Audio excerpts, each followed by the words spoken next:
2011 BMW X3. Just wanted to show you quick how to smoke one of those engines easy.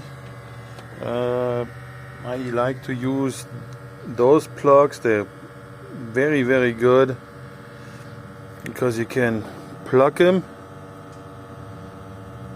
if you don't need it. But also at the same time you already got a hole if you need to introduce smoke. So just remove the airbox, plug it in, and there's our leak, and we go from there. Still try to get 1,000 subscribers. Hit that like button, hit that subscribe button, and I see you next time. Yeah, so there's our leak. Got a new one on the way. Thanks for watching, and please like and subscribe. See you around.